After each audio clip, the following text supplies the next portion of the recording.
Hi friends, is sorry cinema bus அப்டேட்டில் ஒரு முக்கியமான ஒரு அப்டேட்டோடு வந்திருக்குங்க.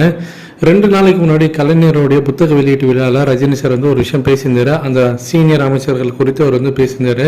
அப்போ அந்த சீனியர் ஸ்டூடெண்ட்ஸ் கதையை அவர் சொன்னது பார்த்தீங்கன்னாக்கா நம்ம எல்லாருக்குமே தெரியும். அது வந்து அமைச்சர் துரைமுருகன் அவர்கள் தான் அவர் சொல்லியிருந்தார் அப்படின்றது தெரியும். அது வந்து பார்த்தீங்கன்னாக்கா ஒரு பெரிய சலசலப்பை ஏற்படுத்தியிருந்தாலுமே கூட மறுநாள், அதாவது நேற்றுக்கே பார்த்தீங்கன்னாக்கா ரஜினி சார் குறித்து அவர் வந்து ஒரு விஷயம் பேசியிருந்தார். அமைச்சர் அவர்கள் அவர் என்ன சொல்லியிருந்தாருன்னா, அதாவது பல்லு போன நடிகர்லாம் வந்து, அதாவது சீனியர் நடிகர்லாம் வந்து இன்னும் வந்து சினிமாவில் நடிச்சிருக்கனால தான் புதுமுக நடிகர்களுக்கு வந்து இடம் கிடைக்காம போயிடுச்சு அப்படின்ற மாதிரி ரஜினி சார் சாடி அவர் பேசியிருந்தாரு.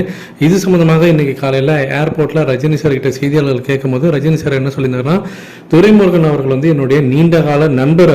அவர் பேசுறது வந்து எனக்கு வந்து எந்த விதமான வருத்தமும் கிடையாது, எங்களோட நட்பு எப்போதுமே தொடரும் அப்படின்ற மாதிரி அவர் சைட்லேருந்து, அதாவது ரஜினி சார் சைட்லேருந்து அவர் வந்து ஒரு முற்றுப்புள்ளி வச்சுட்டு அவர் கிளம்பிட்டார் அவர் ஷூட்டிங்க்கு.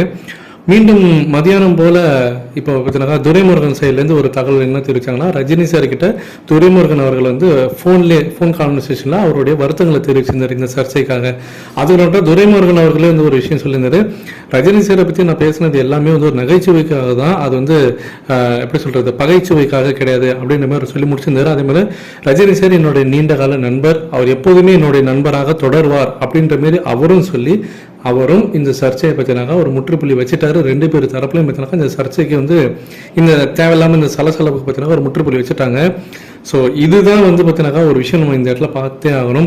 அதாவது இதை வச்சு நிறைய பேர் பார்த்தினாக்கா ஏதோ வந்து ஒரு கற்பனையில் என்னென்னமோ பேசியிருந்தாங்க. அதாவது ரஜினி சார் சாடியும் பேசியிருந்தாங்க, இந்த பக்கமும் அவர் அமைச்சர் சாடியும் பேசியிருந்தாங்க. ஆனால் 2 பேருமே நீண்ட கால நண்பர்களாக இருக்கிறாங்க, இனிமேலும் அதை தொடருவாங்கன்றது 2 பேர் சைட்லையும் அதை உறுதிப்படுத்துறது மூலியமாக இந்த சர்ச்சை பேசுறவங்க அத்தனை பேரும் ஆய அடிச்சிட்டாங்க அப்படின்னு தான் சொல்லணும். இதை பற்றி உங்களுடைய கருத்துக்கள் என்ன அப்படின்றத மறக்காம கீழே சொல்லுங்க ஃப்ரெண்ட்ஸ்.